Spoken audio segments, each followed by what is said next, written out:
다시 재입국을 하게 되었을 때는 정말 끔찍했습니다. 제가 원했던 것이 아니었죠. 끔찍한 일들이 계속되었고 저는 지쳐갔습니다. 하지만 결국 저는 조력자의 도움으로 다시 탈북을 할 수 있었어요. 덕분에 남한에서 행복하게 살 수 있게 되었죠. 안녕하세요. 제보자의 신변을 위해 가명으로 사연이 진행되는 점 양해 부탁드리겠습니다. 그럼 윤서 씨가 직접 겪은 오늘의 사연 시작하겠습니다. 안녕하세요. 저는 북한을 떠난 지 3년이 넘은 리윤서라고 합니다. 사실은 떠나왔다기보다 남한에 산 세월만 합쳤을 때라고 이야기를 해야겠네요. 저는 재입국자이기 때문이지요. 남한으로 왔다가 북한으로 납치가 되었고 그 이후 다시 기적적으로 남한으로 올 수가 있었답니다. 그때를 생각하면 정말 너무나도 끔찍합니다. 탈북을 한다는 것은 물론 목숨을 거는 것이긴 하지만 재입국을 한 뒤에 탈북은 정말 그보다 더한 것을 생각해 보아야 할 문제이니까요. 더 잔인한 방법으로 괴롭힘을 당하거나 죽임을 당할 수도 있죠. 하지만 저는 남한에서 한 약속이 있기에 꼭 돌아오겠다는 생각을 할 수밖에 없었습니다. 그래서 오늘은 제가 왜 재입국을 하게 되었고 다시 탈북을 하게 되었는지에 대해 용기를 내어 이야기를 해보려 합니다. 저는 북한에서 조선중앙TV의 아나운서로 일했었습니다. 조선중앙TV의 아나운서는 정말 쉬운 자리가 아닙니다. 이 자리에 올려오기 위해서는 많은 노력이 필요하고 어쩌면 포기해야 하는 것도 많죠. 그렇기 때문에 이곳에 아나운서가 되었을 때 저는 정말 자부심이 컸습니다. 가족과 다른 지인들 심지어는 동네 사람들이 잔치를 열어줄 정도였으니까요. 아나운서 일을 하면서 매일 아침 눈을 뜨면 가장 먼저 하는 일이 거울 앞에 서서 제 모습을 점검하는 것이었습니다. 완벽해야 했으니까요. 단정한 머리, 주름 하나 없는 옷, 그리고 흐트러짐 없는 표정. 이게 제 일상의 시작이었죠. 방송국으로 향하는 길, 평양의 거리는 언제나 고요했습니다. 사람들의 발걸음은 무거웠고 웃음소리는 좀처럼 들리지 않았죠. 그 모습이 제게는 너무나 익숙해서 오히려 이상하다고 생각하지 않았어요. 그게 우리의 일상이었으니까요. 스튜디오에 들어서면 긴장감이 온몸을 감쌌습니다. 카메라 앞에 서는 순간 저는 더 이상 리윤서가 아니었죠. 저는 조선민주주의 인민공화국을 대표하는 목소리였어요. 매일 같은 내용의 뉴스를 읽어내려가면서도 항상 그게 제 임무라고 믿었죠. 잘 전달하고 사람들에게 정보를 정확히 전달하는 것 말이에요. 하지만 어느 날 뭔가가 변하기 시작했습니다. 일을 하면 할수록 제가 생각한 일과는 점점 거리가 멀어졌거든요. 시간이 갈수록 제가 전하는 내용과 제가 보는 현실 사이의 간극이 점점 크게 느껴지기 시작했습니다. 거리에서 마주치는 사람들의 야윈 모습, 배급소 앞에서 하루 종일 기다리는 긴 줄, 그리고 간간히 들려오는 불만의 목소리들. 이런 것들이 제 눈과 귀에 들어오기 시작했어요. 그러면서 제 인생에 큰 변화가 찾아왔습니다. 방송을 하면서 박철수라는 조연출을 만나게 되었죠. 철수 씨는 저와는 달랐어요. 저와는 눈빛부터 달랐죠. 그의 눈에는 항상 궁금증과 의문이 가득했어요. 처음에는 그런 모습이 불편하기도 했습니다. 하지만 점차 그의 말에 귀를 기울이게 되었죠. 윤서 씨, 우리가 전하는 이 뉴스들이 정말 진실일까요? 철수 씨의 이 한마디가 저를 뒤흔들어 놓았습니다. 그 순간 제 마음속 깊은 곳에서 무언가가 꿈틀거리기 시작하더군요. 우리는 갈수록 점점 더 가까워졌어요. 방송이 끝나고 나면 어두운 편집실에서 조용히 대화를 나누곤 했죠. 처음에는 사소한 이야기들이었습니다. 하지만 점차 우리의 대화는 깊어졌고 무거워졌어요. 체제의 모순, 주민들의 고통, 그리고 우리가 꿈꾸는 자유에 대해 이야기하곤 했습니다. 위험한 일인 줄은 알았지만 멈출 수 없었고 우리는 조금씩 남조선의 뉴스와 남조선의 생활을 알아갔어요. 한 번도 경험해보지 못한 자유라는 단어가 마음에 깊이 와 박혔습니다. 그러던 어느 날 시장 근처를 지나다 한 여자가 보이부에 끌려가는 모습을 보았습니다. 그녀의 죄라곤 그저 굶주린 가족을 위해 몰래 장사를 한 것뿐이었죠. 그리고 그날 저녁 저는 뉴스에서 위대하신 수령님이 인민들을 배불리 먹이기 위해 얼마나 노력을 하고 있는지에 대해 전하며 수령님의 위대함의 눈물까지 글썽여야 했습니다. 잘 훈련받은 덕에 기계처럼 눈물이 나왔고 감격의 겨운 목소리로 소식을 전했지만 그 순간 저는 깨달았어요. 이건 정의가 아니라고요. 이건 우리가 꿈꾸던 이상향이 아니라고요. 그럴수록 철수 씨와의 대화는 더욱 깊어졌습니다. 우리는 이제 단순히 체제의 모순을 이야기하는데 그치지 않았어요. 우리는 변화에 대해, 자유에 대해 이야기했죠. 그리고 그 과정에서 우리의 마음도 점점 가까워졌습니다. 이 사람과는 정말 깊은 이야기를 터놔도 되겠다 라는 생각이 들었죠. 이젠 더 이상 카메라 앞에서 당당하게 서 있기가 힘들어졌습니다. 제 모습이 거짓말처럼 느껴졌거든요. 그날 이후로 매일 밤 악몽에 시달렸어요. 꿈에서는 제가 전한 거짓 뉴스 때문에 고통받는 사람들의 모습이 끊임없이 나타났죠. 하지만 그에 상관없이 상부에서는 위대한 수령님을 찬양하는 원고를 읽게 했습니다. 회의감에 더 이상 이 일을 하기 힘들겠다는 생각이 들었죠. 우울증과 불면증에 시달리던 어느 날 저는 결국 철수 씨에게 조심스럽게 말을 꺼냈어요. 철수 씨, 저 더 이상 북한에서 살기 힘들 것 같아요. 모르면 몰랐을까. 진실을 알고 나니 너무 갑갑해서 더 이상 살 수가 없어요. 그 말을 듣고 철수 씨의 얼굴이 굳어졌습니다. 그의 눈에 걱정과 두려움이 스쳐 지나가는 걸 볼 수 있었죠. 윤서 씨, 정말 그렇게 결심하신 거예요? 사실 그건 너무 위험해요. 철수 씨의 목소리에는 떨림이 있었습니다. 네, 하지만 오랫동안 고민했어요. 이대로는 못 살겠어요. 이제는 자유를 찾아 떠나고 싶어요. 결연한 저희 모습에 철수 씨는 한동안 말없이 저를 바라보더니 깊은 한숨을 내쉬었습니다. 저는 아직 그럴 용기가 없어요. 하지만 윤서 씨를 말리고 싶지는 않아요. 당신이 행복해질 수 있다면 그게 최선이라고 생각해요. 그의 말에 제 눈에 눈물이 고였어요. 철수 씨, 제가 할 수 있는 건 별로 없겠지만 최선을 다해 도와드릴게요. 하지만 약속해주세요. 절대 들키지 말고 꼭 살아서 자유를 찾으세요. 철수 씨의 말에 저는 고개를 끄덕였습니다. 그 후로 철수 씨는 제게 큰 힘이 되어 주었습니다. 그는 비밀리에 탈북 경로와 관련된 정보들을 수집해 주었고 필요한 물품들을 조금씩 모아주었죠. 때로는 제가 흔들릴 때마다 용기를 북돋아 주기도 했어요. 또 북에 남은 가족들의 안전을 위해 제가 실종된 것으로 처리가 될 수 있도록 상황을 만들어줬죠. 윤서 씨, 당신은 할 수 있어요. 꼭 새로운 삶을 찾으세요. 그리고 언젠가 우리가 다시 만날 수 있는 날이 오길 바랄게요. 떠나기 전날 밤 철수 씨가 제게 해준 말이랍니다. 그 말을 들으며 저는 눈물을 참을 수 없었어요. 그리고 드디어 탈출의 날이 왔습니다. 그날 아침, 저는 평소와 다름없이 방송국으로 향했어요. 하지만 제 가방 속에는 평소와는 다른 것들이 들어있었죠. 약간의 식량, 필수품, 그리고 새 삶을 위한 작은 희망이요. 마지막 방송을 마치고 스튜디오를 나설 때 제 마음은 복잡했습니다.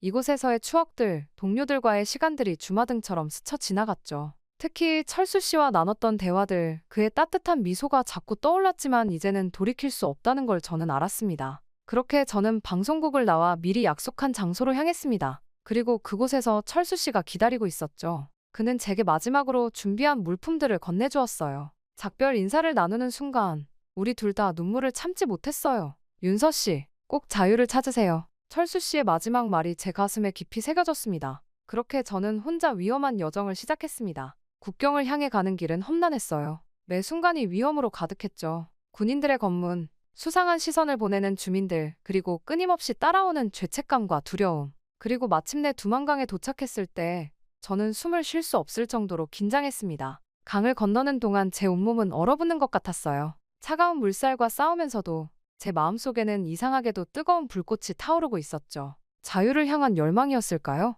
강을 건너고 난 후 저는 숨 돌릴 겨를도 없이 달렸습니다. 물론 중국에서의 여정도 험난했죠. 매 순간이 붙잡힐지 모른다는 공포와의 싸움이었으니까요. 하지만 저는 포기하지 않았어요. 철수 씨의 응원을 떠올리며 한 걸음 한 걸음 나아갔죠. 그렇게 긴 여정 끝에 저는 마침내 한국 땅을 밟았습니다. 그 순간의 감격은 말로 표현할 수 없을 정도였어요. 자유의 공기를 마시는 것만으로도 눈물이 났죠. 하지만 동시에 두려움도 있었어요. 이제부터 시작될 새로운 삶에 대한 불안감이 저를 엄습했으니까요. 그렇게 한국에 도착한 후 제 삶은 완전히 달라졌습니다. 처음에는 모든 것이 낯설고 혼란스러웠죠. 하나원에서 지내는 동안 저는 새로운 세상에 적응하기 위해 노력했어요. 그곳에서 한국 사회의 기본적인 것들을 배웠지만 실제로 사회에 나가보니 여전히 많은 것들이 어색하고 어려웠어요. 하나원을 나온 후 저는 물론 뉴스를 좋아했지만 순간 더 의미 있는 일을 하고 싶다는 생각이 들었습니다. 그리고 그러던 중 우연히 탈북 청소년들을 위한 대안학교에 대해 알게 되었습니다. 그 학교를 방문했을 때 저는 깊은 감동을 받았어요. 북한에서 온 아이들이 한국 사회에 적응하려고 노력하는 모습, 그들의 눈에 담긴 희망과 두려움, 그 모습들이 저희 과거를 떠올리게 했거든요. 그때 결심했습니다. 제가 겪은 경험들이 이 아이들에게 도움이 될 수 있을 거라고 생각했거든요. 다행히 학교 측에서도 저를 환영해 주셨고 그렇게 저는 교사로서의 새로운 삶을 시작하게 되었어요. 물론 처음에는 많이 힘들었습니다. 아이들의 마음을 열기가 쉽지 않았거든요. 그들 대부분이 트라우마를 안고 있었고 새로운 환경에 적응하는 데 어려움을 겪고 있었죠. 하지만 저는 포기하지 않았어요. 제 경험을 나누며 그들과 공감대를 형성하려 노력했죠. 그렇게 저희 노력의 결실이 맺게 되었어요. 점차 아이들과의 관계가 깊어지면서 저는 그들의 이야기를 더 자세히 들을 수 있었거든요. 한 학생은 탈북 과정에서 가족을 잃었다고 했고 또 다른 학생은 중국에서의 숨막히는 도피 생활을 털어놓았죠. 그들의 이야기를 들으며 제 마음도 아팠지만 동시에 그들을 돕고 싶다는 의지가 더욱 강해졌습니다. 수업 시간에는 단순히 교과 내용만 가르치는 것이 아니라 한국 사회에 적응하는 데 필요한 실질적인 지식과 경험을 나누려고 노력했습니다. 예를 들어 지하철 타는 법부터 은행 이용하는 방법, 그리고 한국 문화의 특징들까지 다양한 주제로 수업을 진행했죠. 그렇게 시간이 지나면서 저는 이 일이 단순한 직업이 아니라 제 삶의 사명이라는 것을 깨달았습니다. 아이들의 작은 변화와 성장을 지켜보는 것이 저에게는 큰 기쁨이었죠. 처음에는 말도 잘 안 하던 아이가 밝게 웃으며 수업에 참여하는 모습, 한국어를 더듬더듬 말하던 학생이 유창하게 발표하는 모습, 이런 변화들이 저에게 큰 힘이 되었어요. 그러게 시간이 지나면서 저는 단순히 가르치는 것을 넘어 탈북민 교육에 대한 연구도 시작했어요. 제 경험과 관찰을 바탕으로 글을 쓰기 시작했고 그 글들이 조금씩 주목받기 시작했죠. 그리고 제 글이 교육 전문 잡지에 실렸을 때 저는 큰 보람을 느꼈어요. 하지만 이런 성과 뒤에는 항상 그림자 같은 존재가 있었습니다. 바로 북에 남겨둔 가족들과 철수에 대한 그리움이었죠. 특히 밤이 깊어 혼자 있을 때면 그들 생각에 가슴이 아파왔어요. 지금 어떻게 지내고 있을까? 밥은 잘 먹고 있을까? 나 때문에 고통받고 있는 건 아닐까? 이런 생각들이 저를 괴롭혔어요. 그러면서 철수 생각도 자주 났어요. 그가 저를 도와준 덕분에 제가 여기 있을 수 있다는 걸 잘 알고 있었죠. 때로는 내가 그를 두고 온 게 맞았을까? 하는 의문이 들기도 했어요. 하지만 그때마다 저는 스스로를 다독였어요. 철수 씨도 분명 내가 잘 살길 바랐을 거야. 그의 희생이 헛되지 않도록 열심히 살아야 해. 이런 복잡한 감정들 속에서도 저는 하루하루 최선을 다해 살아가려 노력했어요. 아이들을 가르치고 글을 쓰고 새로운 것들을 배우면서요. 때로는 힘들고 외롭기도 했지만 제가 하는 일들이 의미 있다는 걸 알았기에 포기하지 않을 수 있었어요. 그러던 어느 날 예상치 못한 일이 일어났습니다. 충격적인 사건이었죠. 평범한 날이었어요. 수업을 마치고 교무실에서 내일 수업 준비를 하고 있었죠. 그때 제 휴대폰으로 한 통의 문자가 왔어요. 발신 번호는 모르는 번호였고 내용은 충격적이었어요. 윤서야, 내 가족이 위험해. 당장 연락해. 순간 제 손이 떨리기 시작했습니다. 가족? 위험? 무슨 일이 있는 걸까? 머릿속이 하얘졌어요. 문자를 보낸 사람이 누군지, 어떻게 제 번호를 알았는지도 의문이었지만 그것보다는 가족의 안전이 더 걱정됐어요. 바로 그날 저녁, 집으로 돌아가는 길에 낯선 남자 둘이 저를 가로막았어요. 그들은 자신들이 북한에서 왔다고 했어요. 처음에는 겁이 났지만 그들이 제 가족의 소식을 전해준다고 하자 귀를 기울일 수밖에 없었어요. 윤서 동무, 당신의 가족들이 지금 심각한 위험에 처해 있어. 하지만 우리가 도와줄 수 있어. 물론 당신의 협조가 필요하겠지만 말이요. 저는 큰 혼란에 빠졌어요. 학생들의 얼굴이 떠올랐죠. 그들에게 희망이 되어주겠다고 약속했는데 이렇게 배신할 순 없다고 생각했어요. 하지만 동시에 북한에 있는 가족들 생각에 가슴이 아팠습니다. 그렇게 저는 며칠 동안 잠도 제대로 못 자고 고민했어요. 학교에서도 정신을 못 차리고 있었죠. 결국 동료 선생님께 제 고민을 털어놓았죠. 윤서 선생님, 그들의 말을 고지고대로 믿으면 안 돼요. 이건 함정일 수도 있어요. 다른 선생님의 말씀이 옳다는 걸 알면서도 제 마음은 이미 흔들리고 있었어요. 혹시라도 가족들에게 정말 무슨 일이 생기면 어쩌나 하는 두려움이 저를 사로잡았거든요. 결국 고민 끝에 저는 중국으로 가기로 결심했어요. 거기서 더 자세한 정보를 얻을 수 있을 거라고 생각했죠. 떠나기 전날 밤, 학생들에게 미안한 마음의 편지를 썼어요. 잠시 개인적인 일로 자리를 비우게 됐어요. 곧 돌아올 테니 그동안 열심히 공부하세요. 중국으로 가는 비행기 안에서도 제 마음은 복잡했습니다.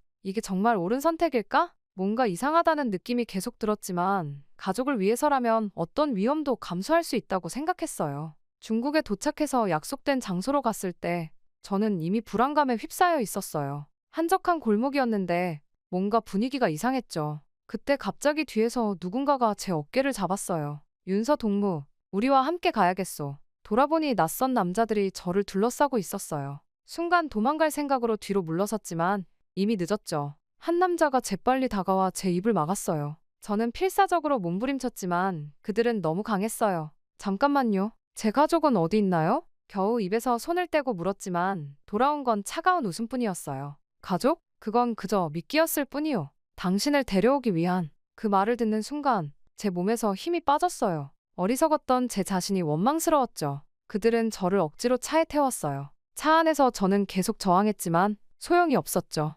누군가가 제 팔에 주사를 놓았고 저는 곧 의식이 흐려지기 시작했어요. 마지막으로 든 생각은 학생들, 미안해요. 였어요. 그리고 모든 것이 어둠 속으로 빠져들었죠. 정신을 차렸을 때 저는 이미 북한으로 향하는 배 안이었습니다. 제 자유로운 삶, 그리고 학생들과의 약속, 그리고 그 순간 저는 깊은 절망감에 빠졌어요. 그렇게 북한 땅을 다시 밟는 순간 저는 온몸에 전율이 흘렀어요. 그토록 벗어나고 싶었던 곳으로 다시 돌아오게 되다니 정말 믿기지 않았죠. 하지만 이건 현실이었어요. 저를 데리고 온 요원들은 저를 곧바로 국가안전보위부로 끌고 갔습니다. 그곳에서 저는 처음으로 제 상황의 심각성을 실감했죠. 차가운 콘크리트 벽으로 둘러싸인 작은 방에 갇히자 공포감이 밀려왔어요. 신문은 곧바로 시작됐습니다. 그들이 가장 알고 싶어 하는 건 제가 한국에서 어떤 활동을 했는지, 누구와 접촉했는지 같은 것들이었죠. 처음에는 최대한 모호하게 대답하려 했어요. 하지만 그들은 쉽게 포기하지 않았어요. 윤서 동무, 우리는 모든 걸 알고 있어. 당신이 탈북자들을 가르쳤다는 것도, 우리 공화국에 대해 나쁘게 말했다는 것도 말이오. 그들의 말에 저는 충격을 받았어요. 어떻게 이런 정보를 알고 있는 걸까요? 혹시 제 주변에 스파이가 있었던 걸까요? 의심과 두려움이 제 마음을 잠식해갔어요. 신문이 계속될수록 그들의 태도는 점점 더 거칠어졌어요. 처음에는 말로만 협박하던 것이 점차 물리적인 폭력으로 변해갔죠. 주먹이 날아오고 발로 차이고 매 순간이 고통의 연속이었어요. 하지만 가장 힘들었던 건 육체적 고통이 아니었습니다. 그들은 제 약점을 정확히 알고 있었거든요. 당신이 협조하지 않으면 당신의 가족들이 어떻게 될지 모르겠소. 이런 말들이 저를 가장 괴롭혔습니다. 밤낮 없이 이어지는 고문 속에서 저는 점점 정신적으로 무너져갔어요. 때로는 환각을 보기도 했죠. 한국에서의 생활, 학생들과 함께했던 시간들, 그리고 철수의 모습까지. 이런 기억들이 제 의식 속을 떠돌아다녔어요. 그러던 어느 날 고문관 중 한 명이 충격적인 소식을 전했어요. 윤서 동무, 당신의 가족들은 이미 처형됐소. 당신이 탈북한 죄로 말이오. 그 말을 듣는 순간 저는 모든 것이 무너지는 것 같았어요. 처음에는 그 말을 믿지 않으려 했습니다. 하지만 그들이 보여준 증거들은 너무나 명확했죠. 부모님과 동생의 처형 영상까지 보여주더라고요. 그걸 보는 순간 저는 완전히 무너져 내렸어요. 내가 우리 가족을 죽인 거야. 이 생각이 저를 괴롭혔어요. 죄책감, 후회, 분노가 한꺼번에 밀려왔죠. 더 이상 버틸 힘이 남아있지 않은 것 같았어요. 그 후로 저는 모든 의지를 잃었어요. 그들이 시키는 대로 허위자백서에 서명했고 그들이 원하는 대로 행동했어요. 제 영혼은 이미 죽어버린 것 같았으니까요. 몇 주간의 고문과 신문이 끝나고 북한 당국은 저를 다시 선전독으로 활용하기로 결정했어요. 그들은 제가 오류를 깨닫고 자발적으로 돌아왔다는 이야기를 퍼뜨리고 싶어 했죠. 그렇게 저는 다시 조선중앙TV 앞에 서게 됐어요. 하지만 이전에 당당하고 자신감 넘치던 모습은 온데간데 없었죠.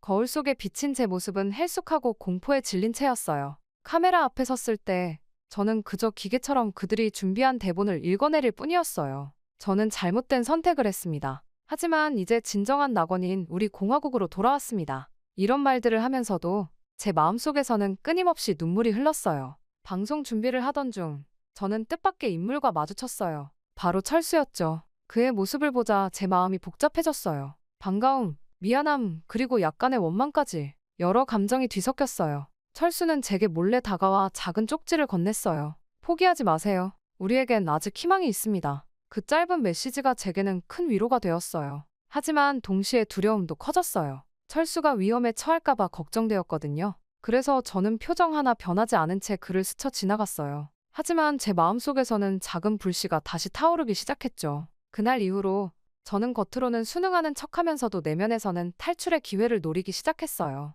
언젠가는 꼭 이곳을 벗어나 진정한 자유를 다시 찾겠다고 다짐했죠. 그리고 그 희망이 저를 살아있게 만들었어요. 그렇게 방송이 끝나고 저는 무거운 마음으로 대기실로 돌아왔어요. 그때 철수가 조심스럽게 다가왔죠. 주변을 살피며 낮은 목소리로 말을 걸었어요. 윤서 씨, 잠깐 얘기 좀 할 수 있을까요? 우리는 아무도 없는 작은 창고로 몰래 들어갔어요. 철수의 얼굴은 긴장감으로 가득 차 있었죠. 윤서 씨가 떠난 후 저도 탈북을 시도했었어요. 하지만 실패했죠. 철수의 말에 저는 놀라지 않을 수 없었어요. 그 과정에서 많은 것을 배웠어요. 그리고 지금 우리에게 또 다른 기회가 있다고 생각해요. 철수의 눈빛에서 결연한 의지가 느껴졌어요. 우리가 이렇게 살아서는 안 돼요. 다시 한번 자유를 향해 도전해봐요. 처음에는 두려웠어요. 한 번의 실패로 이미 너무 많은 것을 잃었다고 생각했거든요. 하지만 철수의 말을 듣다 보니 제 안에 숨어있던 용기가 다시 솟아오르는 걸 느꼈어요. 하지만 어떻게 해요? 이번에는 감시가 더 심할 텐데. 제가 걱정스럽게 물었어요.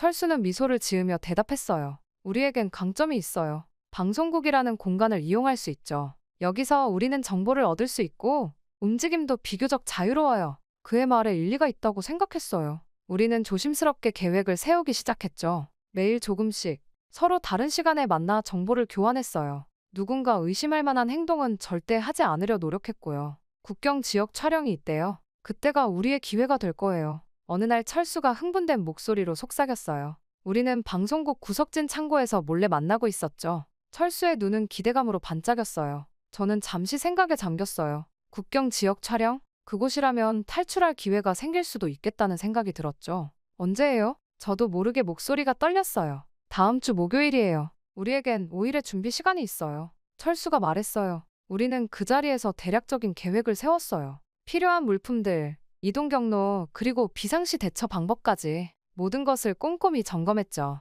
준비 기간 동안 우리는 서로에게 큰 힘이 되어 주었습니다. 어느 날 밤, 저는 악몽에 시달렸어요. 꿈에서 우리가 붙잡히는 장면을 보고 눈물을 흘리며 깼거든요. 그때 철수가 제 손을 꼭 잡아주었어요. 괜찮아요, 윤서 씨. 우리는 반드시 성공할 거예요. 그의 따뜻한 말 한마디에 저는 용기를 얻었죠. 또 다른 날엔 철수가 불안해하는 모습을 봤어요. 만약 실패하면 어떡하죠? 그가 힘없이 중얼거렸어요. 저는 그의 어깨를 토닥이며 말했습니다. 우린 이미 한 번 해냈잖아요. 이번에도 할 수 있어요. 우리 함께라면요. 제 말에 철수의 얼굴에 미소가 번졌어요. 이런 시간들을 거치며 우리의 유대감은 더욱 깊어졌어요. 서로를 이해하고 의지하는 사이가 되었죠. 드디어 국경 지역 촬영 날이 다가왔어요. 그날 아침, 저는 거울 앞에 서서 깊게 숨을 들이쉬었어요. 손이 떨려 옷 단추를 채우기도 힘들 정도였죠. 심장은 마구 뛰고 있었고 식은땀이 흘렀어요. 과연 우리가 해낼 수 있을까? 불안한 생각이 들었지만 곧 마음을 다잡았어요.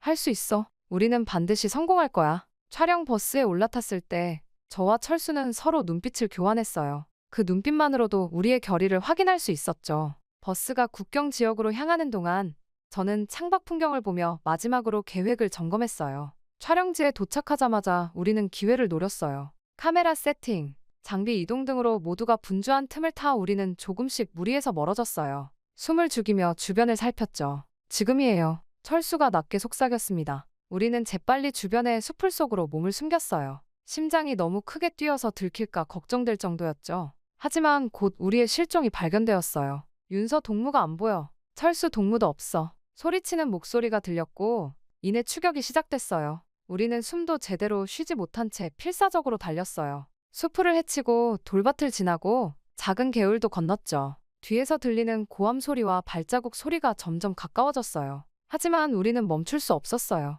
자유를 향한 이 질주를 그 누구도 멈출 순 없었으니까요. 윤서 씨, 조금만 더 힘내요. 철수가 제 손을 잡아 끌며 외쳤습니다. 그의 손에서 전해지는 온기가 저에게 힘을 주었죠. 마침내 두만강에 도착했을 때 저는 눈물이 났어요. 이제 곧 자유의 땅으로 갈 수 있다는 생각에 가슴이 벅찼거든요. 하지만 동시에 두려움도 컸어요. 차가운 강물을 보니 고문의 기억이 떠올랐고 다리가 후들거렸어요. 못하겠어요, 철수 씨. 저도 모르게 흐느끼며 말했어요. 그때 철수가 제 어깨를 꼭 잡았어요. 윤서 씨, 당신은 할 수 있어요. 우리가 여기까지 왔잖아요. 조금만 더 힘을 내요. 저 강만 건너면 돼요. 철수의 말에 용기를 얻어 저는 강물에 발을 디뎠어요. 차가운 물이 온몸을 감쌌지만 이번에는 포기하지 않았어요. 우리는 서로를 의지하며 천천히 강을 건넜죠. 강 중간쯤 왔을 때 위기가 찾아왔어요. 철수가 갑자기 다리에 쥐가 났다며 고통스러워했거든요. 저는 재빨리 그를 붙잡고 지탱해 주었어요. 제가 도와드릴게요. 우리 꼭 같이 가요. 그렇게 우리는 서로를 의지하며 마지막 힘을 짜내 강을 건넜어요. 중국 땅을 밟는 순간 우리는 서로를 부둥켜 안고 울었어요. 기쁨의 눈물이자 안도의 눈물이었죠. 하지만 이게 끝이 아니었어요. 우리는 곧바로 움직여야 했죠. 중국에서의 여정도 위험하기는 마찬가지였으니까요. 우리는 서로를 의지하며 낯선 땅에서의 도피를 이어갔어요. 중국에서의 위험한 여정을 거쳐 윤서와 철수는 마침내 한국에 도착했어요. 인천공항에 발을 딛는 순간 우리는 서로를 꼭 껴안고 눈물을 흘렸죠. 이제야 정말 자유를 얻었다는 실감이 났어요. 그렇게 가까스로 한국에 정착하고 나서 저는 곧바로 예전에 일하던 탈북 청소년 대안학교로 향했어요. 학생들과 동료들이 저를 반갑게 맞아주었죠. 선생님, 정말 돌아오셨네요. 그들의 따뜻한 환영에 가슴이 뭉클했어요. 학교에 복귀한 후 저는 제 경험을 바탕으로 학생들을 위한 새로운 프로그램을 만들기 시작했어요. 특히 탈북 과정에서 겪은 트라우마를 치유하는 데 중점을 뒀죠. 제가 겪은 고통의 경험이 이 프로그램을 만드는데 큰 도움이 되었어요. 여러분, 우리가 겪은 아픔은 결코 헛되지 않아요. 그 경험을 통해 우리는 더 강해질 수 있어요. 수업 시간에 이렇게 말하면서 학생들과 함께 치유의 과정을 거쳤어요. 한편 철수는 북한의 인권 실상을 기록하는 일에 전념하기 시작했어요. 그는 조용히 다큐멘터리를 제작하며 우리가 겪은 일들을 영상으로 담아냈죠. 큰 주목을 받지는 않았지만 그의 작업은 소중한 기록이 되어갔어요. 철수는 가끔 제가 수업하는 모습을 촬영하러 학교에 왔어요. 카메라 렌즈 너머로 우리의 눈이 마주칠 때면 그 순간 우리가 얼마나 멀리 왔는지를 실감했습니다. 매일 아침 학교로 출근하면서 저는 감사한 마음을 가졌어요. 학생들과 함께 수업을 하고 그들의 고민을 들어주고 작은 변화들을 지켜보는 것이 저희 큰 기쁨이 되었죠. 오늘은 우리의 꿈에 대해 이야기해 볼까요? 이런 질문을 던지면 학생들의 눈빛이 반짝이는 걸 볼 수 있었어요. 우리는 함께 미래를 그리고 그것을 이루기 위해 어떻게 살아가야 할지 이야기를 나눴어요. 퇴근 후에는 철수와 함께 조용한 저녁 시간을 보냈어요. 때로는 공원을 산책하기도 하고 집에서 요리를 하며 일상의 소소한 행복을 나눴죠. 우리의 대화 속에는 늘 학생들과 북한에 남겨진 사람들에 대한 이야기가 있었어요. 주말이면 철수와 함께 탈북민 지원센터에서 자원봉사를 했어요. 새로운 탈북민들에게 한국 생활에 대해 조언해주고 그들의 이야기를 들어주는 시간이었죠. 그들을 돕는 과정에서 우리도 힘을 얻었어요. 윤서 씨, 우리가 꿈꾸던 자유로운 삶을 살고 있지만 동시에 책임도 있어요. 어느 날 철수가 말했어요. 네, 맞아요. 우리의 경험을 통해 다른 이들에게 작은 도움이라도 줄 수 있다면 좋겠어요. 저는 그의 손을 꼭 잡으며 대답했죠. 오늘도 저는 학교에서 수업을 하고 있어요. 학생들과 함께 미래에 대한 꿈을 나누고 그들이 겪은 상처를 어루만지며 치유의 시간을 보내고 있죠. 그리고 철수는 조용히 그 모습을 카메라에 담고 있어요. 우리의 눈에는 여전히 과거의 고통이 스며 있어요. 하지만 동시에 더 강해진 의지와 희망도 빛나고 있죠. 매일매일의 작은 노력들이 모여 우리가 꿈꾸는 미래를 만들어갈 거라고 믿어요. 이제 우리는 알아요. 자유는 그저 주어지는 것이 아니라 일상에서 소중히 가꾸어 나가야 하는 것이라는 걸요. 그래서 우리는 오늘도 묵묵히 우리의 자리에서 최선을 다하고 있어요. 철수와 저는 손을 맞잡고 새로운 내일을 향해 나아가고 있어요. 우리의 여정은 화려하지 않지만 소중한 의미가 있어요. 서로를 의지하며 우리가 할 수 있는 작은 일들을 해나가는 것. 그것이 바로 우리가 꿈꾸는 자유로운 삶이에요. 오늘 전해드릴 사연은 조금은 비현실적인 이야기처럼 들릴 수도 있을 것 같습니다. 바로 북한의 간첩으로 남한으로 왔다가 귀순을 하게 된 박진호 씨의 이야기인데요. 진호 씨는 어렸을 때부터 매우 뛰어난 신체 감각을 지녀당해 부름을 받아 간첩이 되었고 혹독한 훈련을 마친 뒤 남한으로 도착하자마자 진호 씨는 깜짝 놀라고 말았다고 합니다. 게다가 그곳에서 만난 여자로 인해 작전을 실패할 위기까지 가게 되었다고 하는데요. 진호 씨가 직접 겪은 오늘의 사연을 통해 진호 씨가 남한에 오자마자 놀란 이유는 무엇인지, 실패할 뻔한 작전은 무엇인지 진호 씨의 영화보다 더 영화 같은 이야기를 함께 들어보겠습니다. 안녕하세요. 저는 남한 사람이 된 지 3년이 넘은 박진호라고 합니다. 저는 평양에서 태어나고 자랐습니다. 어릴 적부터 저는 항상 남다른 아이였죠. 선생님들은 저를 보고 앞으로 큰일을 할 아이라고 말씀하고는 하셨습니다. 그때는 그 말이 무슨 뜻인지 몰랐지만 지금 생각해보면 그때부터 제 운명이 정해져 있었던 것 같습니다. 제 인생이 완전히 바뀌게 된 건 제가 15살 때였습니다. 어느 날 갑자기 당에서 나온 사람들이 우리 집에 찾아왔어요. 부모님께 저를 데려가겠다고 하더군요. 국가를 위해 특별한 임무를 수행할 수 있는 기회라고 했죠. 그렇게 저는 집을 떠나 저는 특별 훈련소라 불리는 곳으로 가게 되었습니다. 그리고 그곳에서 저는 처음으로 간첩이라는 단어의 의미를 알게 되었죠. 처음에는 자부심과 즐거움으로 가득 차 있었습니다. 제가 국가에서 부름을 받았다는 사실에 자부심이 가득했거든요. 하지만 그 생각 얼마 가지 않아 산산이 부서지고 말았습니다. 실제 훈련은 너무나도 혹독했고 많은 동료들이 다치는 것이 다반사였거든요. 심지어는 죽어서 시체로 나가는 아이들도 보게 되었습니다. 그런 모습을 보면서 저는 어떻게든 살아나가야 한다는 생각을 하게 되었죠. 다치고 죽어가는 동료들을 보며 저 또한 언제 죽음이 다가올지 모른다는 생각이 들었거든요. 그렇게 약 5년 동안의 고된 훈련 끝에 드디어 남한으로 가게 될 날이 왔습니다. 최고의 요원으로 뽑힌 만큼 최선을 다하도록 하라. 그 말을 들었을 때 가슴이 뿌듯했던 것을 기억합니다. 하지만 동시에 두려움도 컸어요. 낯선 땅에서 혼자 살아남아야 한다는 생각에 밤잠을 설치기도 했죠. 남한으로 가는 길은 생각보다 생소했습니다. 저는 탈북민으로 위장해 남한으로 갈 계획이었기에 실제 탈북민들 사이에 껴서 탈북을 하듯이 남한에 들어갔거든요. 그때 그 탈북민들의 모습을 보며 솔직히 반역자들이라는 생각이 들었습니다. 상종도 하기 싫을 정도였죠. 하지만 계획을 위해 저는 그들과 잘 지내야만 했습니다. 마침내 저는 그 모든 과정을 무사히 통과하고 마침내 저는 대한민국 땅을 밟게 되었죠. 탈북민으로 위장을 해야 했기에 저는 다른 탈북민들과 똑같이 국정원에서 조사를 받고 하나원에서 교육을 받았습니다. 솔직히 국정원에서 조사를 받을 때에는 조금 떨리긴 하더군요. 북한에서 훈련을 받은 대로 잘 대답을 하기는 했지만 실수를 하면 큰일이 날 것을 알았기에 사실은 매우 긴장한 상태였죠. 그렇게 모든 교육을 마친 뒤 저는 남한에서 민우라는 새 이름으로 살아가기 시작했습니다. 처음에는 모든 것이 낯설고 어려웠어요. 말투도 조심해야 했고 행동 하나하나에 신경 써야 했죠. 하지만 점차 적응해 나갔고 주변 사람들과도 자연스럽게 어울릴 수 있게 되었습니다. 그러던 어느 날 서울 한복판을 걷다가 충격적인 광경을 목격했어요. 정부 정책에 반대하는 시위가 한창이었거든요. 처음에는 공포감이 들었어요. 북한이었다면 상상도 할 수 없는 일이니까요. 하지만 놀랍게도 경찰들은 그저 질서만 유지할 뿐 시위대를 탄압하지 않았어요. 그 모습을 보면서 자유라는 것이 무엇인지 조금은 이해할 수 있었죠. 밤거리를 걸으면서도 놀란 적이 많아요. 젊은 여성들이 밤늦게까지 거리를 활보하는 모습, 화려한 옷차림으로 클럽에 들어가는 사람들. 모든 것이 새롭고 신기했죠. 한편으로는 부러움도 느꼈어요. 이런 자유로운 삶을 살 수 있다면 얼마나 좋을까 하고 말이에요. 하지만 동시에 무력감도 느꼈습니다.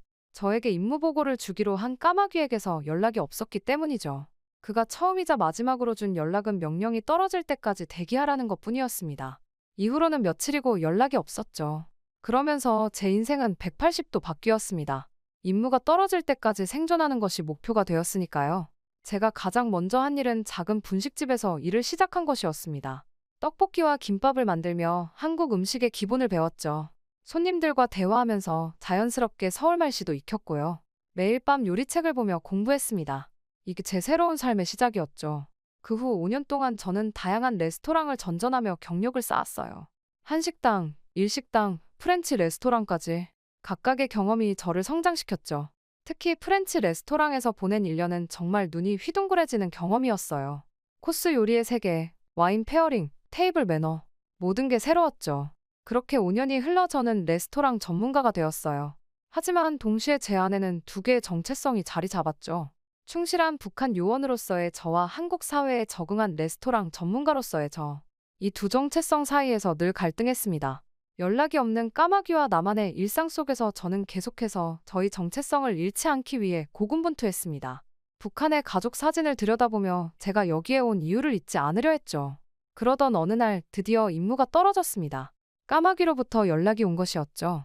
저의 첫 임무는 바로 남한의 고위 군 간부를 감시하라는 거였죠. 그리고 그 간부가 자주 가는 고급 레스토랑에 취직하라는 명령이었어요. 그 순간 제 심장이 쿵쾅거리기 시작했습니다. 실수하면 제 목숨은 물론 북에 있는 가족들의 안전도 보장할 수 없다는 걸 알았거든요. 손바닥에 식은땀이 맺혔고 숨이 가빠졌어요.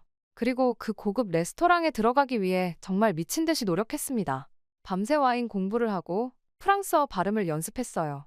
고급 요리의 레시피를 외우고 서비스 매뉴얼을 읽었죠. 심지어 명품 브랜드와 클래식 음악까지 공부했어요. 잠도 제대로 못 자가며 준비했던 그 시간들이 주마등처럼 스쳐 지나갔어요. 첫 출근 날, 정장을 입고 레스토랑에 들어섰을 때 그 느낌을 아직도 잊을 수 없어요. 마치 영화 속 주인공이 된 것 같았죠. 그 순간 모든 노력이 보상받는 듯 했어요. 물론 고국에서 보내준 위조 서류도 한몫했지만요. 그렇게 저는 일에 적응을 해나가며 그 고위 군 간부가 오기만을 기다렸습니다. 그리고 드디어 그날이 오게 되었습니다. 제 타겟인 국방부 고위 군 간부가 레스토랑에 온 거죠. 처음 그를 봤을 때 저도 모르게 긴장했어요. 하지만 막상 그를 대하고 보니 그저 평범한 중년 신사였어요. 친절하고 온화한 모습에 저는 조금 당황스러웠죠.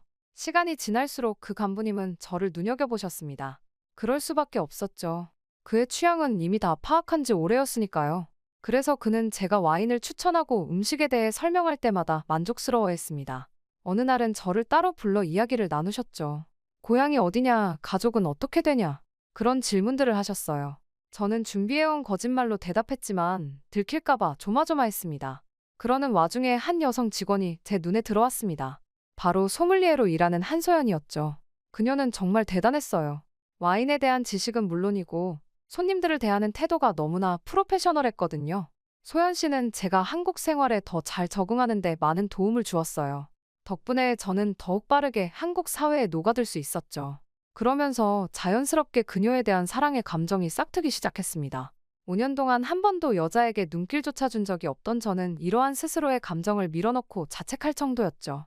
하지만 그녀를 볼 때마다 심장이 뛰는 것을 제가 막을 수는 없더군요.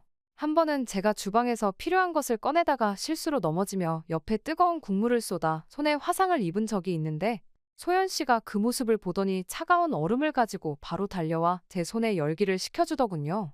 그 모습에 저는 확실히 알아버리고 말았습니다. 제가 그녀를 완전히 사랑하고 있다는 사실을 말이죠. 그 순간 저도 모르게 그녀에게 데이트 신청을 했어요. 그러자 그녀는 수줍다는 듯 고개를 끄덕였고 이후 저희는 조금씩 만남을 이어가게 되었죠. 하지만 이런 행복 속에서 저희 임무를 잊어서는 안 되었습니다. 머리는 소연 씨를 만나서는 안 된다는 것을 알고 있었지만 마음은 이미 그럴 수 없다고 이야기하고 있었죠. 이런 혼란스러운 과정에서도 저는 임무를 위해 타겟의 단골 테이블에 도청 장치를 설치하기 위해 계획을 세우고 있었습니다. 아직도 그날을 잊을 수 없어요. 가슴이 쿵쾅거리고 손에 땀이 흠뻑 젖었으니까요. 하지만 다행히 들키지 않고 성공할 수가 있었죠. 도청 장치를 설치하고 나오는 길에 소연 씨를 마주쳤는데 그녀가 저에게 왜 이렇게 땀을 흘리냐며 아픈 것은 아니냐고 걱정을 하더군요. 그 모습에 더욱더 제가 하는 일이 옳은 것인지에 대한 의문이 생기기 시작했습니다. 하지만 저에게 선택지는 없었죠. 저에게는 살려야 하는 가족이 있었으니까요. 저는 단지 미소를 지으며 고개를 끄덕일 수밖에 없었습니다. 어느 날 그 군 간부님이 개인적인 고민을 저에게 털어놓으셨어요. 딸에 대한 걱정이었죠. 그때 처음 알게 됐어요. 그분의 딸이 바로 소연이라는 걸요. 그 순간 제 세계가 무너지는 것 같았어요. 제가 좋아하는 소연의 아버지를 제가 배신하고 있다니. 이제 제 마음속에는 세 가지 감정이 뒤엉켜 있었어요. 조국에 대한 충성심, 소연에 대한 감정, 그리고 이 자유로운 나라에서 느끼는 행복감. 이 셋 사이에서 저는 갈등했죠. 매일 밤 잠들기 전에 저는 생각했어요. 나는 정말 누구일까? 내가 진정으로 원하는 것은 무엇일까? 레스토랑에서 일하면서 소연과 저희 관계는 점점 더 깊어졌어요. 매일 그녀를 지켜보면서 저는 그녀의 모든 면에 매료되어 갔죠. 소연의 프로페셔널한 모습은 정말 대단했어요. 와인에 대한 해박한 지식으로 손님들을 응대하는 모습을 볼 때마다 감탄했죠. 하지만 그녀의 매력은 거기서 끝나지 않았어요. 손님들을 대하는 따뜻한 태도에서 그녀의 진심 어린 마음을 느낄 수 있었거든요. 힘들어 보이는 손님에게 따뜻한 미소로 위로를 건네는 모습, 아이를 동반한 가족에게 특별한 배려를 하는 모습. 그 모든 것이 저를 그녀에게 더욱 빠져들게 만들었어요. 우리의 관계는 자연스럽게 더 깊은 연인으로 발전했어요. 처음으로 손을 잡았을 때의 떨림, 첫 키스의 달콤함. 모든 순간이 꿈만 같았죠. 하지만 행복도 잠시, 까마귀로부터 최후 통첩이 왔습니다. 소연의 아버지로부터 핵심 군사 기밀을 얻지 못하면 제 가족들이 숙청당하게 될 것이라는 협박이었죠. 그 순간 저는 얼어붙는 것만 같았습니다. 사랑하는 사람의 아버지를 배신해야 하는 상황, 그것도 제 가족의 안전을 위해서. 이보다 더 잔인한 선택이 있을까요? 밤새 뒤척이며 고민했지만 결국 절박한 마음에 소연이의 아버지의 집무실에 추가 도청 장치를 설치하기로 결심했어요. 그날 밤 레스토랑 영업이 끝나고 모두가 떠난 후 저는 장소로 향했습니다. 떨리는 손으로 열쇠를 들고 집무실 앞에 섰어요. 주변을 살펴 아무도 없음을 확인한 뒤 조심스럽게 문을 열었죠. 어둠 속에서 손전등을 켜고 실내를 살폈어요. 조용히 책상 쪽으로 다가갔어요. 주머니에서 도청 장치를 꺼내 손에 쥐었죠. 이제 서랍 밑에 이걸 붙이기만 하면 돼요. 그런데 그 순간 책상 위에 놓인 액자가 눈에 들어왔어요. 호기심에 손전등을 비춰보니 그곳에는 소연의 사진이 있었어요. 환하게 웃고 있는 그녀의 모습이었죠. 그 순간 시간이 멈춘 것 같았습니다. 머릿속이 하얘지면서 온갖 생각이 스쳐 지나갔죠. 소연의 웃는 얼굴, 그녀와 함께한 행복한 순간들, 그리고 지금 제가 하려는 일. 극심한 자책감이 밀려왔어요. 손에 든 도청 장치가 갑자기 천큰의 무게로 느껴졌죠. 내가 지금 뭘 하고 있는 거지? 라는 생각이 머릿속을 울렸어요. 도청 장치를 설치하려던 손이 떨리기 시작했고 결국 그것을 다시 주머니에 넣고 말았습니다. 절대 허용되지 않는 일이었죠. 그 순간 복도에서 발소리가 들렸어요. 저는 깜짝 놀라 황급히 일어났죠. 손전등을 끄고 책상 뒤로 숨었어요. 심장이 터질 것 같았어요. 다행히 지나가는 경비원이었고 그는 집무실 문 앞을 지나쳤어요. 하지만 그 순간의 공포는 말로 표현할 수 없을 정도였어요. 경비원의 발소리가 멀어지자마자 저는 거의 도망치듯 집무실을 빠져나왔어요. 문을 조용히 닫고 복도를 달렸죠. 엘리베이터를 기다릴 여유도 없어 비상계단으로 뛰어내려갔어요. 건물을 벗어나 밤거리에 서서야 겨우 숨을 돌릴 수 있었습니다. 차가운 밤 공기를 크게 들이마시며 저는 깊은 한숨을 내쉬었어요. 사실상 임무는 실패했지만 어쩐지 마음이 조금은 가벼워진 것 같았어요. 동시에 마음속 갈등은 더욱 깊어졌습니다. 이대로는 안 된다는 걸 깨달았어요. 무언가 달라져야 했습니다. 소연의 미소가 떠오르면서 저는 중요한 결심을 하게 되었죠. 저는 더 이상 이곳에서 간첩으로 살 수 없다는 사실을 말입니다. 결국 저는 소연에게 모든 걸 털어놓기로 결심했습니다. 제 정체와 그녀의 아버지가 제 타겟이라는 사실을 고백하기로 한 거예요. 떨리는 마음으로 소연을 만났어요. 제 고백을 듣는 소연의 표정은 계속 변했어요. 충격, 분노, 슬픔, 다양한 감정이 그녀의 얼굴을 스쳐 지나갔죠. 저는 그저 고개를 숙이고 그녀의 반응을 기다릴 수밖에 없었어요. 그런데 놀랍게도 소연은 제 이야기를 다 듣고 나서 이해와 용기를 보여줬어요. 물론 충격을 받은 건 사실이었지만 그녀는 저를 끝까지 믿어주었죠. 진호 씨, 당신이 얼마나 힘들었을지 이해해요. 우리 함께 이 문제를 해결해봐요. 라고 말하는 그녀의 모습에 저는 또 한 번 그녀에게 깊이 반했어요. 그 순간 처음으로 제 편이 생겼다는 느낌이 들었어요. 누군가가 저를 있는 그대로 받아들이고 이해해준다는 게 얼마나 큰 위로가 되는지 몰라요. 소연이 저를 따뜻하게 품어주는 듯한 기분에 눈물이 흘렀습니다. 지금까지 혼자 짊어지고 있던 무게가 조금은 가벼워지는 것 같았어요. 이제 저희 앞에는 큰 과제가 놓여 있었어요. 북한에 있는 제 가족들을 어떻게 지킬 것인지, 소연의 아버지께는 어떻게 이 사실을 알릴 것인지 많은 난관이 기다리고 있었죠. 하지만 이제는 혼자가 아니었어요. 소연과 함께라면 어떻게든 해결할 수 있을 거란 희망이 생겼습니다. 다음 날 아침, 우리는 국가정보원에 자수하기로 결정했어요. 저는 거울 앞에 서서 오랫동안 제 모습을 바라봤어요. 이제 곧 이민우라는 이름으로 살아온 제 인생의 한 장이 끝나겠구나 하는 생각에 가슴이 먹먹해졌죠. 소연이 옆에 있어 준다고 했지만 저는 그녀를 설득해 혼자 가기로 했어요. 그녀까지 위험에 빠뜨리고 싶지 않았거든요. 국정원에서의 조사는 제가 상상했던 것보다 훨씬 더 힘들었어요. 밤낮으로 이어지는 신문, 끊임없는 질문들. 같은 질문을 수십 번씩 반복하는 조사관들 앞에서 저는 때로는 제가 정말 북한 스파이가 맞는지 의심이 들 정도였죠. 하지만 저는 결심했어요. 모든 것을 솔직하게 털어놓기로. 제가 설치한 모든 도청 장치의 위치, 북한에 넘긴 정보들, 심지어 소연의 아버지를 감시했던 일까지 모두 고백했어요. 동시에 조금씩 마음이 가벼워지는 것도 느꼈죠. 밤마다 제 자신에게 물었어요. 이게 정말 옳은 선택일까? 하지만 소연의 얼굴을 떠올리면 다시 힘을 낼 수 있었어요. 조사 과정에서 가장 힘들었던 순간은 소연의 아버지를 만났을 때였어요. 그분의 실망과 분노, 어린 눈빛을 잊을 수가 없어요. 그 눈빛에 저는 한순간 무너질 것만 같았죠. 하지만 동시에 그분의 눈에서 연민도 볼 수 있었어요. 제 상황을 이해하려 노력하시는 것 같았죠. 긴 침묵 끝에 그분은 저를 오랫동안 바라보시더니 용기 있는 선택을 했구나 라고 말씀하셨어요. 그 말에 저는 참았던 눈물을 터뜨리고 말았죠. 그 순간 저는 제가 정말 옳은 선택을 했다는 확신이 들었어요. 조사가 진행되는 동안 북한에 있는 제 가족들 생각에 가슴이 아팠어요. 그들의 안전이 제일 걱정됐죠. 매일 밤 악몽에 시달렸어요. 제 가족들이 잡혀가는 꿈, 고문당하는 꿈. 그럴 때마다 식은땀을 흘리며 깨어났죠. 다행히 국정원에서 그들의 안전을 보장해주겠다고 약속했어요. 하지만 여전히 불안했죠. 한 달여의 조사 끝에 저는 보호 프로그램에 들어가게 되었어요. 새로운 신분증을 받아들었을 때 그 무게가 어찌나 무겁던지. 새로운 이름, 새로운 주소, 새로운 삶. 모든 게 낯설었죠. 소연과 재회했을 때 우리는 말없이 서로를 끌어안았어요. 그 포옹 속에 우리의 모든 감정이 담겨 있었죠. 기쁨, 안도, 사랑, 그리고 앞으로의 삶에 대한 불안까지. 소연의 품 안에서 저는 다시 한번 눈물을 흘렸어요. 이번엔 기쁨의 눈물이었죠. 새 삶을 시작하면서 처음에는 막막했어요. 제 경력은 대부분 위장된 것이었고 실제로 제가 할 수 있는 일이 뭔지 확신이 서지 않았거든요. 하지만 소연이 제 옆에서 끊임없이 용기를 주었어요. 당신은 충분히 잘할 수 있어요. 우리 함께 해봐요. 그렇게 우리는 작은 레스토랑을 열기로 결심했어요. 위치를 고르고 인테리어를 하고 메뉴를 구성하는 모든 과정이 새롭고 때로는 두렵기도 했지만 동시에 가슴 뛰는 경험이었죠.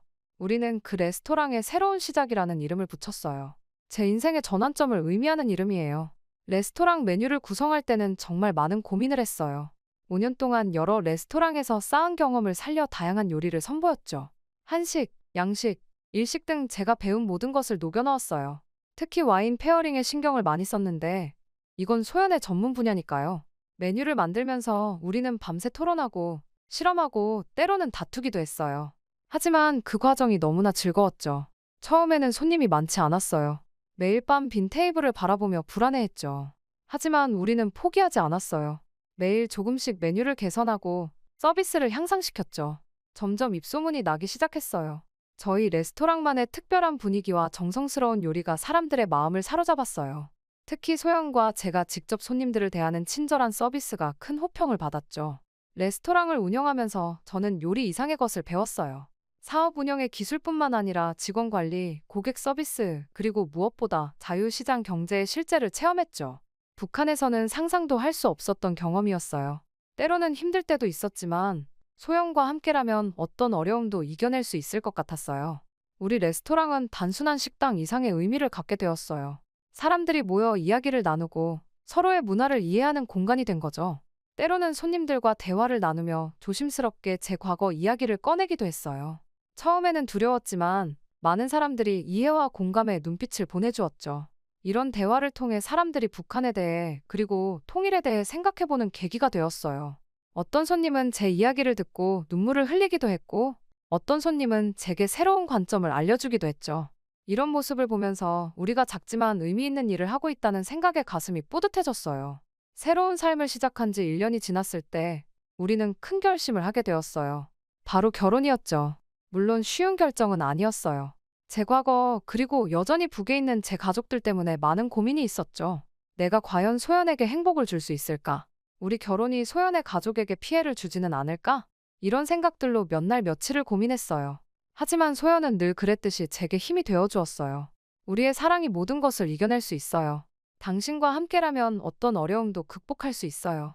그녀의 눈에서 흘러넘치는 확신과 사랑을 보며 저는 용기를 냈어요. 그 말에 용기를 얻어 우리는 새 출발을 하기로 했어요. 결혼식은 소박했지만 따뜻했어요. 소연의 가족들과 제가 새롭게 사귄 몇몇 친구들이 참석했죠. 소연의 아버지께서 축사를 해주셨는데 그 말씀에 저는 또 한 번 눈물을 흘렸어요. 진호야, 이제 너는 우리 가족이다. 과거는 잊고 앞으로만 나아가거라. 너와 소연이 함께 만들어갈 미래를 응원한다. 그 순간 저는 정말로 새로운 가족을 얻었다는 걸 실감했어요. 하지만 결혼식 내내 북에 있는 가족들 생각에 가슴 한구석이 아팠어요. 그들도 이 자리에 함께 있었으면 얼마나 좋았을까 하는 생각에 눈시울이 붉어지기도 했죠. 결혼 후 첫 몇 년 동안 소영과 저는 북에 있는 제 가족을 어떻게 구출할 수 있을지에 대해 끊임없이 고민했어요. 밤마다 우리는 온갖 가능성을 논의했죠. 국정원에 도움을 요청할까? 아니면 비정부기구를 통해 접근해볼까? 때로는 제가 직접 북으로 잠입해 가족들을 데려오는 무모한 계획을 세우기도 했어요. 우리는 탈북자 지원 단체들을 찾아다니며 조언을 구했고 인터넷에서 관련 정보를 찾아 밤새 연구했어요. 심지어 중국 국경 지역까지 직접 가보기도 했죠. 하지만 현실은 우리의 열정만큼 녹록지 않았어요. 매번 벽에 부딪히는 느낌이었죠. 진호야, 우리가 할 수 있는 모든 것을 다 해보자. 하지만 너무 무리하지는 말자. 소연이 자주 이런 말을 했어요. 그녀의 걱정 어린 눈빛을 볼 때마다 제 마음이 무거워졌죠. 저도 알고 있었어요. 제 가족을 구하려다 소연마저 위험에 빠뜨릴 수는 없다는 걸요. 그럼에도 불구하고 우리는 포기하지 않았어요. 레스토랑 새로운 시작은 지역의 명소가 되어갔고 우리는 그곳에서 번 돈의 일부를 꾸준히 북한 주민 지원 단체에 기부했어요. 작은 노력이지만 언젠가 이것이 제 가족에게 도움이 될 수 있기를 바라면서요. 이렇게 몇 년이 지나는 동안 우리의 삶은 겉으로 보기에 안정을 찾아갔어요. 하지만 제 마음 한구석에는 늘 북에 있는 가족들에 대한 그리움과 걱정이 자리 잡고 있었죠. 매일 밤 잠들기 전 저는 그들의 안전을 위해 기도했어요. 어느 날 아침 국정원에서 연락이 왔어요. 제 가족들의 소식을 전해주겠다는 거였죠. 가슴이 두근거렸어요. 혹시 우리의 노력이 결실을 맺은 걸까요? 드디어 가족들을 만날 수 있게 된 걸까요? 온갖 생각이 머릿속을 스쳐 지나갔어요. 국정원 요원을 만나러 가는 길에 소연이 제 손을 꼭 잡아주었어요. 무슨 일이 있어도 함께 이겨낼 거예요. 그 말에 용기를 내어 사무실로 들어갔죠. 하지만 제가 들은 소식은 충격적이었어요. 북한 당국이 제 가족들을 처형했다는 거였어요. 제가 월남한 것에 대한 보복이었대요. 그 순간 제 세상이 무너지는 것 같았어요. 다리에 힘이 풀려 그 자리에 주저앉고 말았죠. 이럴 순 없어. 이럴 순 없다고요. 제 목소리가 사무실에 울려 퍼졌어요. 소연이 저를 붙잡고 있었지만 저는 아무것도 느낄 수 없었어요. 그저 공허함만이 저를 감쌌죠. 그날 이후로 저는 깊은 우울에 빠졌어요. 매일 밤 악몽에 시달렸고 낮에는 아무것도 할 수 없었죠. 레스토랑에도 나가지 않았어요. 자책감, 후회, 분노, 이 모든 감정들이 저를 갉아먹었어요. 내가 자수만 하지 않았더라면, 내가 그냥 북에 남아있었더라면, 이런 생각들이 끊임없이 제 머릿속을 맴돌았어요. 소연은 저를 위로하려 했지만 저는 그녀의 말을 들을 수 없었어요. 몇 달이 그렇게 지나갔어요. 어느 날 소연이 제게 조심스럽게 다가왔어요. 진호야, 나 요즘 이런 생각을 해봤어. 우리가 너의 부모님께 편지를 써보는 건 어떨까? 비록 그분들께 전해드릴 순 없겠지만 우리 마음을 담아서. 처음엔 그 제안이 이상하게 들렸지만 점차 그 아이디어가 마음에 들기 시작했어요. 우리는 함께 편지를 썼고 그 과정에서 제 마음속에 있던 많은 감정들을 털어놓을 수 있었죠. 편지를 다 쓰고 나서 마치 부모님께서 그 편지에 대한 답장을 보내주신 것처럼 상상해 보았어요. 그렇게 떠올린 부모님의 말씀은 이러했죠. 우리 아들아, 내가 이 편지를 읽고 있다면 우리는 이미 이 세상에 없을지도 모르겠구나. 하지만 걱정하지 마라. 우리는 내가 자유롭게 살 수 있다는 것만으로도 행복하단다. 내가 선택한 길을 후회하지 마라. 그 길이 바로 우리가 늘 꿈꿔왔던 너의 미래야. 이제는 너의 새로운 가족과 함께 행복하게 살아가거라. 그것이 바로 우리의 소원이란다. 이 상상 속의 편지를 읽으며 저는 눈물을 멈출 수 없었어요. 슬픔, 그리움, 감사함. 이 모든 감정이 한꺼번에 밀려왔죠. 하지만 동시에 제 마음에 작은 빛이 들어오는 것 같았어요. 그날 이후로 저는 조금씩 변화하기 시작했어요. 다시 레스토랑으로 돌아갔고 손님들을 대하기 시작했죠. 여전히 가족들 생각에 가슴이 아팠지만 이제는 그들의 희생을 헛되이 하지 않겠다는 결심이 섰어요. 레스토랑에서 저는 더욱 열정적으로 일했어요. 손님들에게 북한의 이야기를 들려주었고 통일의 중요성에 대해 이야기했죠. 많은 사람들이 제 이야기에 귀 기울여 주었고 점점 더 많은 사람들이 통일에 관심을 갖기 시작했어요. 어느 날 한 손님이 제게 말을 걸었어요. 당신의 이야기를 들으며 통일에 대해 다시 생각해보게 되었어요. 우리가 할 수 있는 일이 뭐가 있을까요? 그 순간 저는 깨달았어요. 제가 할 수 있는 일이 아직 남아있다는 걸요. 그 후로 저는 통일 운동에 적극적으로 참여하기 시작했어요. 북한 인권 단체와 협력하여 탈북민들을 돕고 학교에서 강연을 하며 젊은이들에게 통일의 중요성을 알렸죠. 때로는 힘들고 지치기도 했지만 소연이 늘 제 옆에서 힘이 되어 주었어요. 몇 년이 지난 지금 우리 부부에게 기쁜 소식이 찾아왔어요. 소연이 임신한 거예요. 아이가 태어날 거라는 생각에 가슴이 벅차올랐어요. 동시에 북에 있는 가족들 생각에 마음이 아팠지만 이제는 그 아픔을 힘으로 삼을 수 있게 되었죠. 우리 아이에게는 자유롭고 평화로운 통일 한국을 물려주고 싶어요. 소연의 배를 쓰다듬으며 말했어요. 소연은 따뜻하게 미소 지으며 대답했죠. 우리 함께 그날을 위해 노력해요. 이제 저는 새로운 꿈을 꾸고 있어요. 언젠가 통일이 되면 우리 아이의 손을 잡고 북한에 있는 가족들의 고향을 찾아가는 거예요. 그들에게 덕분에 우리가 여기까지 왔어요. 고마워요. 라고 말하고 싶어요. 제 인생은 예상치 못한 방향으로 흘러갔지만 이제는 후회하지 않아요. 이 모든 경험이 저를 지금의 제가 되게 해주었으니까요. 두 세계를 모두 경험한 사람으로서 저는 이제 그 두 세계를 잇는 다리가 되고자 해요. 앞으로도 많은 어려움이 있겠지만 저는 두렵지 않아요. 소연, 우리의 아이, 그리고 제가 만난 모든 이들과 함께라면 어떤 어려움도 이겨낼 수 있을 거예요. 그리고 언젠가 꼭 통일된 조국의 땅을 밟는 날이 올 거라 믿어요. 이것이 제 이야기의 끝이 아닌 새로운 시작입니다. 두 세계 사이에서 태어난 저희 진정한 정체성을 찾아가는 여정, 그리고 하나된 조국을 향한 꿈의 여정이 이제 시작되었으니까요.